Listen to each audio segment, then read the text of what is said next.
구역장님들 앞으로 나와주시면 더 감사하겠습니다. 아니 그냥 앉아 계셔도 되겠네요. 제가 잠깐 기도하고 구역장 공과 시작하도록 하겠습니다. 하나님 감사합니다. 크신 은혜와 사랑 가운데에서 이제 2022년 하나님 안에서 우리 구역을 돌아보고 함께 모일 수 있는 그 은혜와 사랑을 허락하심에 감사드립니다. 하나님, 아직도 코로나로 인하여서 저희들이 모이는 것이 조심스럽고 또한 함께 하는 것이 잘못된 것처럼 보일 때도 있습니다.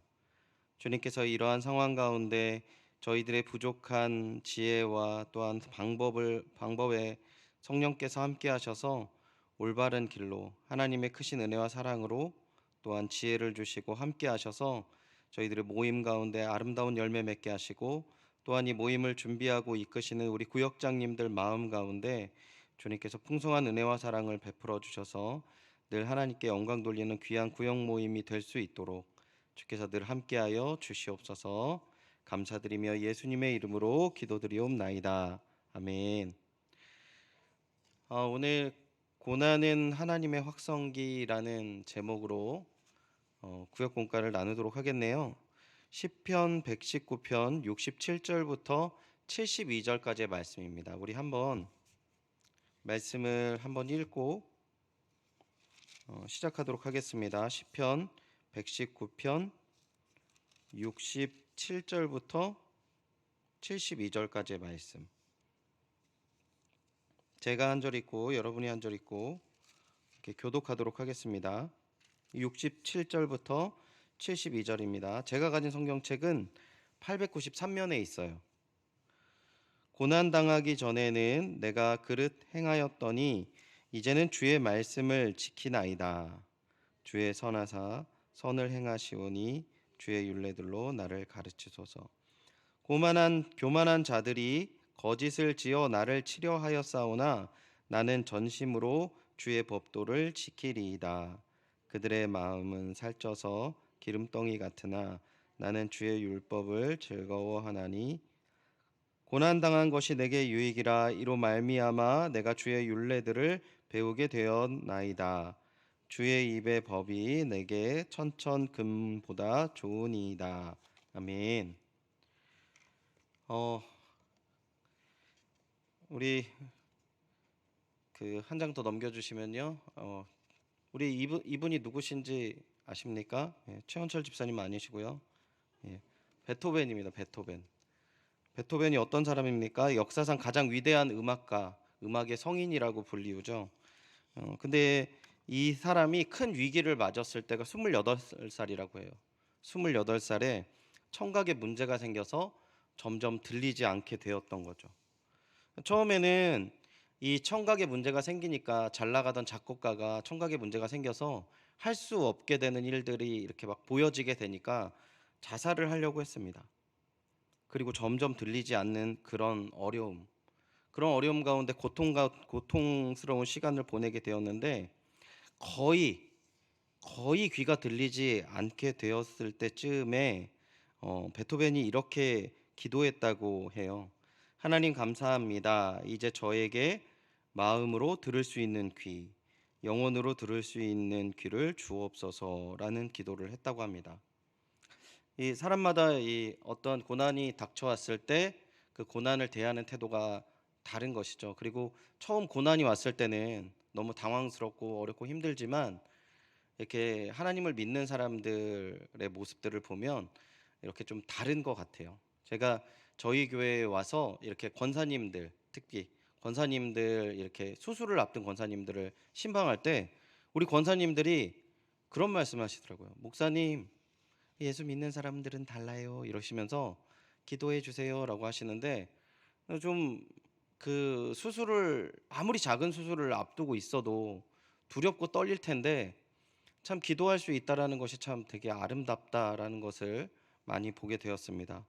오늘 본문을 통해서 특별히 이 고난을 통해서 하나님께서 주시는 말씀이 무엇인가 우리 오늘 말씀을 좀 나눠보도록 하는데요. 이 특별히 시편 119편을 쓴 시인이 이 고난을 마주했을 때 하나님께 어떤 태도를 보였는지 오늘 구체적으로 살펴보도록 하겠습니다. 첫 번째 우리 문제를 같이 한번 읽어볼까요? 시작. 시인은 자신의 변화를 고백하고 있습니다. 그가 변화된 계기는 무엇이며 그는 어떤 모습으로 변화됩니까? 우리 본문 67절 우리 한번 읽어봤지만 한 번 더 읽어보겠습니다. 67절입니다. 시작. 고난 당하기 전에는 내가 그릇 행하였더니 이제는 주의 말씀을 지키리이다. 아멘. 지금 고난 당하기 전에는 어떤 모습이었습니까? 시인이 자신의 변화를 고백하고 있는데 그가 변화된 계기가 고난이라고 이야기하는 거예요. 자기가 그 고난을 통해서 내가 변화되었다라고 이야기하는 것이죠. 그리고 어떤 모습으로 변화됐습니까? 주의 말씀을 이제 지키는 사람으로 변화되었다라고 얘기했습니다. 그러니까 지금 시인이 67절을 다시 보시면 고난 당하기 전에는 내가 잘못 행했다라는 것을 고백하는 거예요. 고난이 없을 때는 내가 가는 길이 온전한 길이고 바른 길이고 좋은 길인 줄 알았는데 고난을 딱 맞이하고 나서 보니까 깨닫게 된 거예요. 내가 잘못된 길을 갔구나. 잘못된 길을 가서 어떻게 해요? 그럼 제대로 된 길을 가고 싶은데 보니까 그 길을 가기 위해서는 하나님의 말씀을 지켜야 한다는 것을 알게 된 것이죠. 그래서 68절 보시면 이렇게 이야기합니다. 주는 선하사 선을 행하시오니 주의 율례들로 나를 가르치소서. 그렇게 기도가 나오는 거죠. 하나님의 말씀대로 살지 않았던 자기 자신의 모습을 깨닫고 이제 하나님의 말씀대로 하나님께서 가르치시는 대로 내가 나아가야 되겠구나 깨달은 겁니다. 무엇을 통해서 이렇게 계기가 되었습니까? 고난을 통해서 지금 시인이 이렇게 변화되었다라고 고백하시는 거죠. 그런데 이 말씀을 지키겠다라고 고백했던 이 시인이 지금 어떠한 처지에 놓여져 있는지 우리 2번 문제를 한번 읽어보면서 같이 한번 살펴보도록 하겠습니다. 2번 문제입니다. 시작. 전심으로 주의 법도를 지키겠다고 고백하는 시인은 지금 어떤 처지에 있습니까? 시인은 자신이 공격하는 사람들을 어떻게 표현합니까? 69절을 보면 이렇게 있습니다. 어떠한 지금 처지에 있는지를 잘 표현하고 있는데요. 69절 같이 읽어보겠습니다. 시작. 교만한 자들이 거짓을 지어 나를 치려하여 싸우나 나는 전심으로 주의 법도를 지키리이다. 아멘. 교만한 자들이 어떻게 해요? 거짓을 지어서 나를 치려고 한다라고 얘기합니다. 교만하다라는 성경에서 교만하다라는 것은 그 의미하는 바가 가장 큰 의미하는 바가 뭐냐면 하나님의 말씀을 듣지 않는 자들의 특징이 교만하다라는 표현을 써요. 그러니까 하나님의 말씀을 듣지 않는 자들이 어떻게 합니까? 지금 말씀을 지키려고 하는 이 시인에게 공격을 하는 거죠. 거짓말로 공격을 하는 겁니다. 그럼 사무엘 하를 보면 이 압살롬이 다윗을 공격해서 막 그 다윗이 도망갈 때 시편 3편에 이렇게 다윗의 고백의 내용이 나오거든요. 그 다윗이 뭐라고 고백하냐면 저들이 나에게 이야기합니다. 하나님. 저 사람은 하나님에게 구원을 받지 못한다 이렇게 얘기합니다. 이렇게 고백을 해요. 그러니까 교만한 자들, 하나님의 말씀에 그 귀를 기울이지 않고 하나님과 함께 동행하지 않는 자들은 거짓으로 하나님을 붙잡고 하나님을 의지하는 자들을 넘어뜨리려고 거짓을 행한다 이런 것이죠. 자, 그러면 지금 이 공격하는 사람들에 대해서 시인이 표현하는 게 70절을 표현하고 있거든요. 70절 같이 한번 읽어보겠습니다. 시작. 그들의 마음은 살쪄서 기름덩이 같으나 나는 주의 법을 즐거워하나이다. 아멘. 살찐 사람이 말씀을 안 받는다 이런 뜻이 아니죠. 저기에 살쪘다라는 표현, 기름덩이 같다라는 표현이 뭐냐면 이 성경에서 이 시편에서 기름덩이라고 표현하는 것은 이 마음의 두꺼운 마음을 표현하고 있는 거예요. 살이 쪘다라는 건 뭐냐면 너무 이 사람이 지방이 단단해서 이제 주의 말씀이 그의 가슴까지 오지 않고 있습니다라고 표현을 하는 것이죠. 그러니까 지금 제가 서두에 조금 전에 말씀드린 것처럼 어떠한 사람들이에요? 하나님의 말씀은 듣지만 그 말씀을 가슴으로 채우지 않는 사람들. 입으로는 하나님에 대해서 이야기하지만 삶으로는 하나님의 말씀을 따르지 않는 사람들, 지금 그 사람들을 이야기하는 거예요. 그리고 그 사람들이 뭡니까? 마음이 살쪘대요. 마음이 살쪄서 풍성해져서 사랑을 나누는 게 아니라 지금 하나님에게 받을 마음이 없이 지금 그 안에 다른 것들로 가득 차 있는 부분들을 계속 설명하고 있는 것이죠. 여러분, 지금 고난이 왔을 때 어떻게 반응하세요? 고난이 왔을 때 이 여러 사람들 같이 고난이 오는 시기가 있지 않습니까? 지금 코로나가 그런 것 같아요. 코로나를 딱 닥쳤을 때 어떻게 반응하는 게 가장 아름답습니까? 각각 반응하는 아름다운 모습을 알고 계실 거예요. 그런데 하나님께서 뭘 원하실까? 이 상황 속에서 내가 가야 될 길이 무엇인가? 를 귀 기울이는 사람도 있지만 나의 뜻과 나의 생각대로 그 길을 가는 사람들이 있다라는 것이에요. 근데 나의 생각과 나의 길로 가게 되면 어떻게 됩니까? 하나님의 말씀을 의지하려고 가는 사람들도 그런 사람들에게 걸림돌이 될 수 있는 부분도 생길 수 있다라는 것이에요. 지금 시편 기자가 어떠한 마음으로 어떠한 상황에서 이야기하는지를 자세하게 배경 나오지 않고 있지만 대부분의 이런 부분에서 어려움을 겪고 있을 때는 주로 그의 동역자들, 그와 함께 하나님을 알았던 사람들 통해서 어려움을 느끼는 것이죠. 하나님의 말씀이 우리에게 있지만 그 말씀을 우리 심령과 마음에 직접 받아들이는 사람, 너무나도 필요한 것이죠.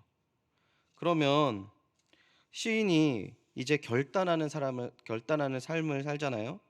그러면 그러한 결단하는 삶에 어떤 영향을 미치는지를 계속해서 우리 말씀 보도록 하겠습니다. 우리 다음 거 우리 같이 한번 질문을 읽어볼까요? 3번 같이 한번 읽어보겠습니다. 시작. 시인은 고난이 자신의 삶에 어떤 영향을 미쳤다고 말합니까? 또한 그가 율례를 배우는 것이 유익이라고 고백하는 이유가 무엇입니까? 71절을 보시면 이렇게 고백합니다. 같이 읽겠습니다.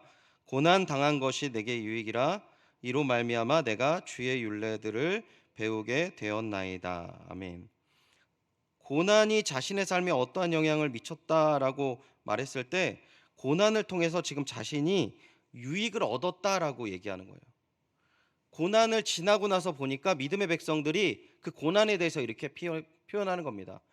고난이 있었을 땐 죽을 것 같았는데 주 안에서 고난을 딱 맞이하는 그런 모든 과정을 돌아보니까 어떻습니까?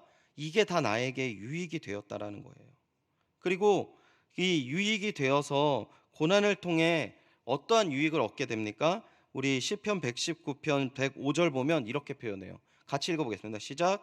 주의 말씀은 내 발의 등이요 내 길의 빛이니이다. 아멘. 제가 첫 번째 관찰 지문을 나누었을 때 이야기했던 것처럼 이 고난을 통해서 이 유익이 된 이유가 잘못된 것을 깨달았다는 거예요. 지금 반복해서 계속 이 사람이 이야기하는 것이 무엇입니까?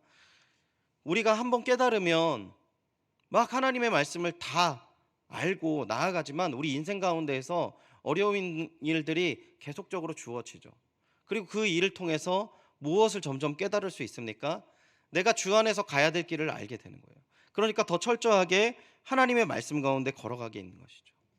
오늘 전주표 목사님께서 말씀을 전해주실 때도 예수 그리스도가 분명히 이야기하지만 제자들 그 듣지 못하는 부분들이 있거든요. 우리가 그 상황 다 알고 있잖아요. 저도 이 사순절 기간이니까 말씀을 정해서 말씀을 준비하는데 너무 어려운 거예요. 내가 그렇게 살지 못하는 부분들이 너무나도 많이 있고 이 길이 아님을 분명하게 깨닫게 하는 말씀들이 너무나도 많은데 제자들이 결국 어떻게 합니까? 그 예수 그리스도의 십자가에 대해서 마태복음에 3번이나 이야기하는데 결국 어떻게 해요? 십자가에 딱 예수님 맞이했을 때 다 도망가거나 부인하는 모습을 볼 수 있거든요. 그러니까 하나님의 말씀이 결국은 그들이 뭘 준비해야 하고 어떤 길로 가야 되는지를 다 알고 있지만 우리가 하나님처럼 우리가 온전하고 막 다 채워져서 한번 딱 해서 이제 가야 될 길을 확 가버릴 수 있는 사람이 아니라 하나님의 말씀을 배워가면서 한 걸음 한 걸음 빛의 길로 걸어갈 수 있는 존재다라는 것입니다. 지금 고난을 통해서 이 변화된 삶을 갈 때 그거를 깨달은 것이죠. 그래서 고난당한 것이 유익이다라고 다시 한번 고백하고 그리고 그 유익이 어떤 것입니까? 하나님의 말씀이 역시 나라의 길을 비치는 빛이구나라는 것을 깨달았다 고백하는 거예요. 그래서 율례를 배우는 것이 당연히 너무 유익인 것이죠. 하나님의 법을 배우는 것이 너무나도 큰 유익인 것이죠. 하나님의 법이 여러분 레위기를 보면 여러 가지 법이 나오지 않습니까?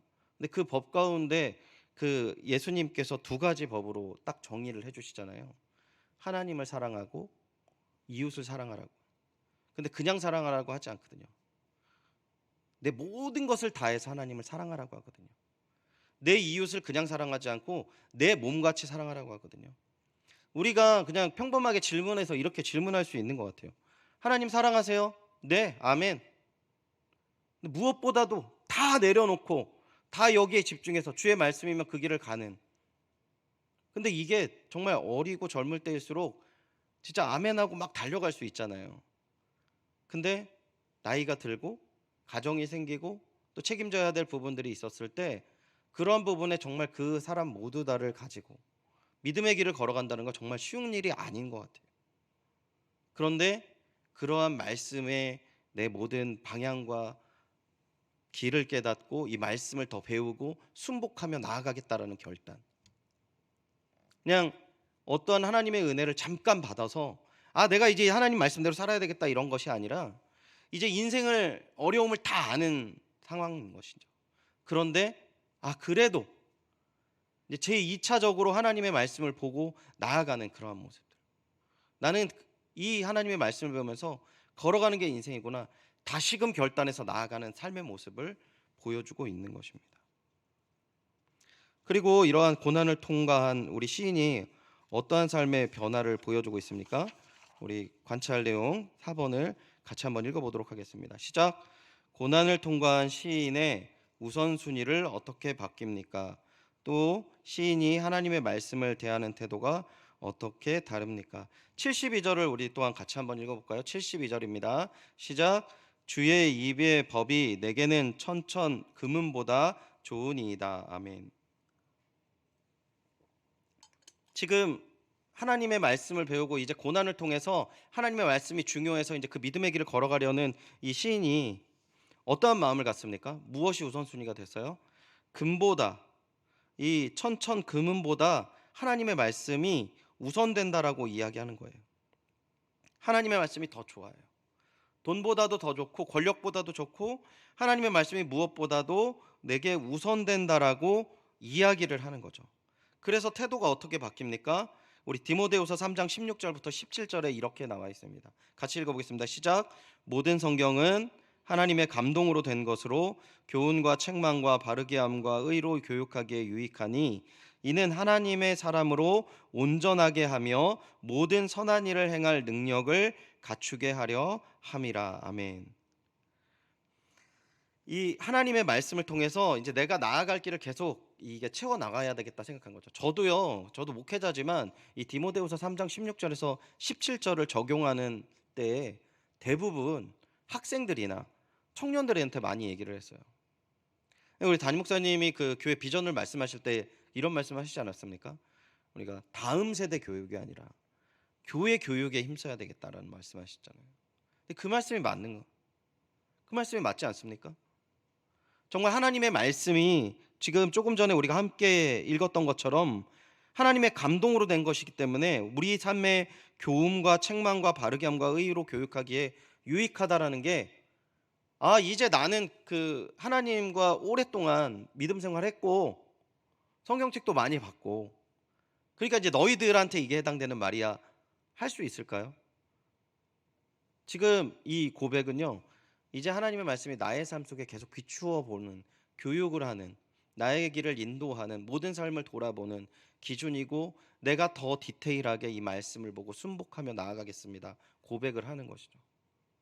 그냥 율례를 배우겠습니다라는 것이 단순한 것이 아니라 내가 철저하게 하나님의 사람으로 하나님의 말씀 가운데 서겠습니다 고백하는 것이죠. 그것을 이야기하는 것입니다. 그리고 우리가 하나님의 말씀 가운데 돌아볼 때 저는 그런 표현을 여기 교재에서는 안 나왔지만 저는 예수 믿는 사람들이 정말 좋은 사람들이 되어야 된다고 생각해요. 정말 좋은 사람이 되어야 되지 않겠습니까? 좋은 아버지가 되어야죠. 좋은 어머니가 되어야 되고, 좋은 이웃이 되어야 되고, 좋은 성도가 되어야 되고, 좋은 사람이 되어야 되는 것 같아요. 사람을 봤을 때 불편하고 어려운 사람이 되면 안 되는 것 같아요. 내가 내 모습 그대로 하나님께서 받아주셨지만 이제 하나님과 동행하는 우리는 누구를 따라가야 됩니까? 예수님을 따라가는 거. 거듭난 존재가 되었다면 우리가 예수 그리스도 안에서 정말 그의 말씀 가운데 하나님의 뜻과 하나님의 형상을 보여줄 수 있는, 하나님의 사랑이 무엇인지를 보여줄 수 있는 그 통로가 되어줄 수 있는 사람은 좋은 사람이 될 수밖에 없는 것 같아요. 그러니까 지금 이 시인은, 이 고백은 그냥 하나님의 말씀에 대한 립 서비스가 아니에요. 하나님의 말씀이 천천 금은보다 훨씬 낫다라는 표현은 그냥 립 서비스가 아니라 이 말씀 속에 내 온 지금 전 인격을 바꾸고 그 말씀대로 살아가도록 몸부림치겠습니다라는 고백을 계속 반복적으로 하는 것이죠. 그렇다면 우리가 이런 내용을 이제 다 정리가 되었습니다. 이제 고난을 통해서 내 길이 잘못되었다라는 걸 깨달았고, 그리고 하나님의 말씀을 통해서 이제 새롭게 온전하게 빛의 길로, 하나님의 말씀이 빛이 되어서 그 길을 가며 그 말씀으로 온전하게 세워지기를 이제 가는 이 시인의 모습을 우리가 다 살펴봤거든요. 그렇다면 이제 우리가 이러한 모습을 살펴보았는데, 이제 그렇다면 우리는 어떻게 이 말씀이 우리에게 적용이 되어야 될까? 우리 5번, 우리 적용 질문 5번을 같이 한번 읽어보도록 하겠습니다. 시작. 성도는 고난을 통해 하나님의 뜻을 깨닫고 주님의 말씀에 귀를 기울여야 합니다. 나는 내 앞에 놓인 문제를 바라보며 하나님의 뜻을 찾고 있습니까? 여러분, 하나님의 뜻을 찾고 있습니까? 여러분의 앞에 있는 문제를 놓고 찾고 있으세요? 찾고 있으세요? 근데 다 이제 대답을 하시는 거죠, 마음속으로. 찾고 있습니다. 뭐 은혜를 누리고 있습니다. 이렇게 한번 생각해 보셨으면 좋겠어요. 찾고 있다면, 그리고 내 고난 가운데 그런 은혜를 누리고 있다면 어느 타이밍 때, 어떠한 모습 때, 어떠한 때 많은 유익들을 누리셨는지를 우리 혹시 구역원들 분들과 나눌 수 있으면 한번 나눠 보시면 좋을 것 같아요. 내가 이랬을 때, 이러한 타이밍 때 하나님 안에 때 참 큰 은혜였다. 내가 이게 너무 좋았었다. 하나님 안에서. 이런 걸 나누셨으면 좋겠고, 만약에 내가 하나님 안에서 그 고난 가운데서 하나님의 빛을 발견해서 하나님의 은혜로 채워지고 기쁨은 좋은데 그렇지 못하신 분들도 계시잖아요. 그렇다면 다시 하나님을 바라보는 그런 계기가 되어야 되거든요. 그럼 내가 지금 하나님의 말씀을 왜 거절하고 있을까? 왜 하나님의 말씀을 이렇게 바라보지 않고 있을까? 저는 사순절 기간에 가장 지금 묵상하고 있는 게 이제 제자들이 예수님을 따라가는 그 모습들이거든요. 예수님 계속 얘기하거든요. 이제 나 십자가로 갈 거고, 이제 너희들은 이렇게 해야 되고, 이제 앞으로 이렇게 할 거야. 기도도 해주시고, 어떠한 사건도 보여주시고, 끝까지 하나님께서 그 제자들에게 말씀하세요. 근데 제자들이 준비가 안 되거든요. 받아들이지 않아요. 왜 그럴까? 저는 그 가장 큰 문제점 하나를 발견했는데, 그 뭐냐면 예수님은 말씀하시지만 이 사람들은 지금 자기 생각에 가득 차 있어요. 자기 생각에 가득 차 있어요.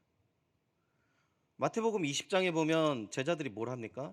하나님, 예수님의 우편과 좌편에 앉으려고 서로 싸우는 모습이 나오거든요. 내 생각에 가득 차 있어요. 하나님은 이제 십자가로 가는 고난의 길을 얘기하는데 이 사람들은 내 생각으로 가득 차 있거든요. 혹시 우리가 고난 가운데 있음에도 불구하고 내 생각을 벗어나지 못하는 부분이 있지 않는가? 왜 내가 하나님 말씀을 듣지 못하고 있는가? 이러한 부분들을 오늘 말씀을 통해서 적용해서 개인적으로 적용해보고 함께 기도해보고 이런 부분들은 너무 중요한 것 같아요. 그리고 제가 그 제자들의 모습을 보면서 저 스스로도 그런 부분이 있는 것 같아요. 제가 받아들이기 어려운 메시지나 내용들에 대해서는 아예 외면을 하는 것 같아요. 지금 오늘 전주표 목사님 말씀하셨던 그 십자가에 대해서 분명히 말씀하시거든요. 3번이나 말씀하시거든요. 근데 제자들이 그 부분에 대해서는 전혀 수납할 마음이 하나도 없어요. 그러니까 어떠한 하나님 앞에의 선한 뜻이 내 삶 속에서 하나님께서 딱 지정해 주는 게 있는데 그걸 내가 외면해 버린다. 근데 하나님의 말씀이 들릴까요? 그냥 우리가 오늘 이 말씀을 고난은 나한테 유익이고 하나님의 말씀이 진리의 길이야라고 끝내지 말고 이걸 좀 가지고 가서 내가 혹시 하나님 안에서 나아가지 못하는 수납하지 못하는 말씀이 있다면 저는 이 사순절 기간에 하나님 앞에 이 마음을 갖고 나아가면 어떨까? 내 부족한 마음들을 고백하면서 나아가면 어떨까? 그게 좀 중요하지 않을까요? 6번 문제 우리 같이 한번 읽어볼까요? 6번 문제. 네, 6번 문제 같이 한번 읽어보겠습니다. 시작. 주님의 말씀이 수많은 은금보다 더욱 귀하다는 시인의 고백처럼 매 순간 주의 율례를 배우며 주님께서 기뻐하시는 삶을 살기 위해 무엇을 해야 할지 함께 나눠봅시다. 여러분 뭘 해야 될 것 같아요? 이런 부분을 이렇게 좀 우리가 이렇게 살기 위해서는 가장 중요한 게 뭐라고 생각하세요?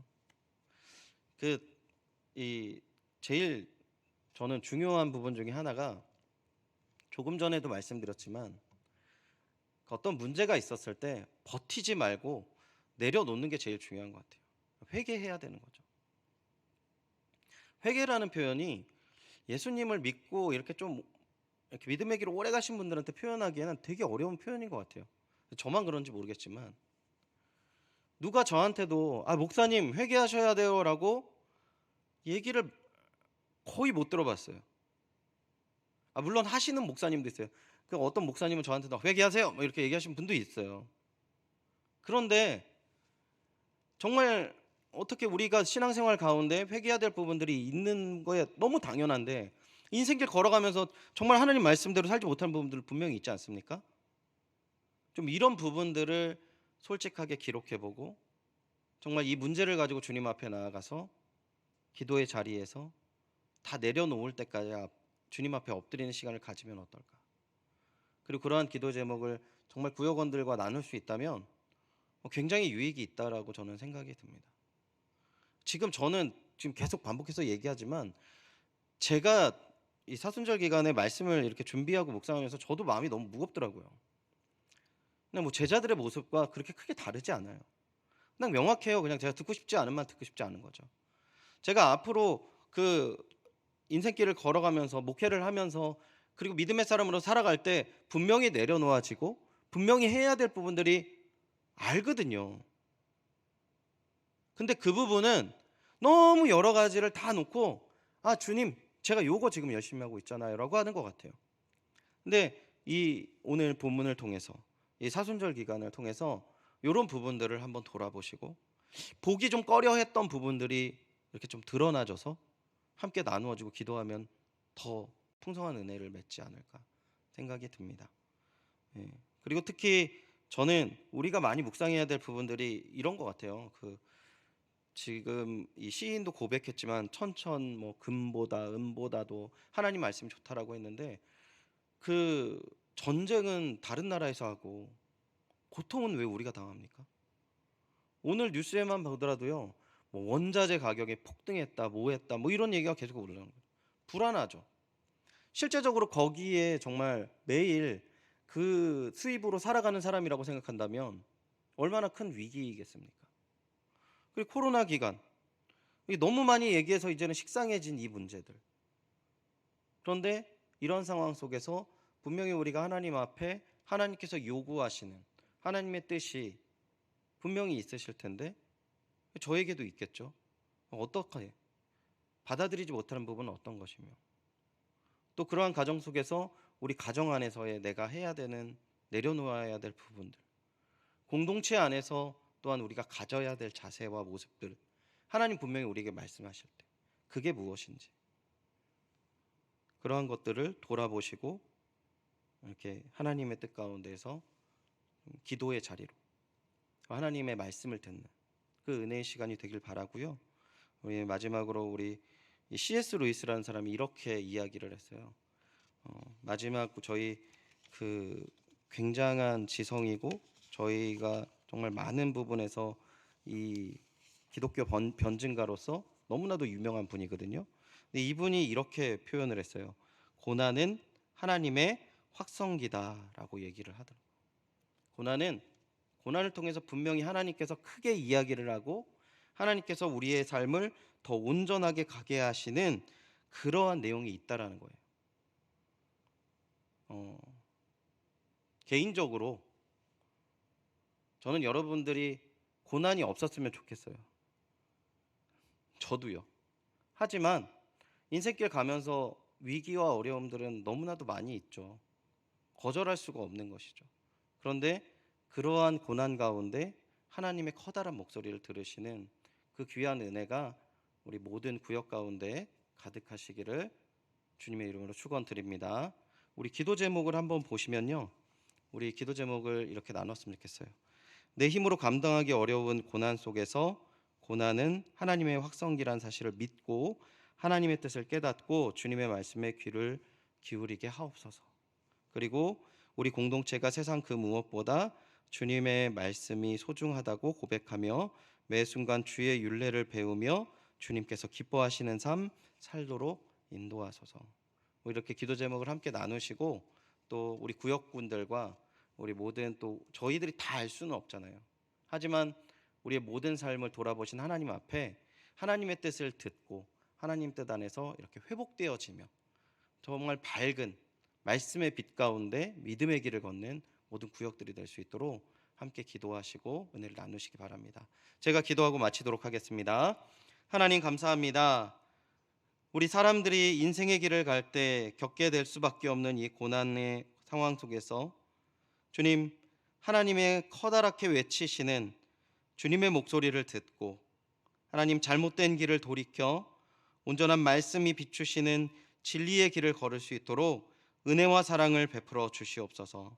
특별히 우리 귀한 모든 연희교회 구역 가운데 그 모임 가운데 그들의 삶 가운데 함께 하셔서 하나님의 말씀을 통해 온전한 믿음의 길을 가게 하시고 하나님의 풍성한 은혜와 사랑을 나눌 수 있도록 우리 모든 구역 가운데 하나님께서 함께 하시고 또한 그들의 삶 가운데 하나님의 빛과 구원의 회복이 늘 가득하게 하여 주시옵소서. 허락하실 귀한 은혜와 사랑이 감사드리며 예수님의 이름으로 기도드리옵나이다. 아멘. 감사합니다. 수고하셨습니다.